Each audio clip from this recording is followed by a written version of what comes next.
What we're here for this morning is to have a little ribbon cutting for one of the largest, if not the largest, construction contract in the city of Loveland's history.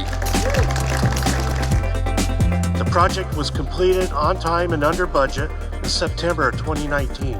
Keeping the existing plant up and running while we were building new construction was a challenge in itself.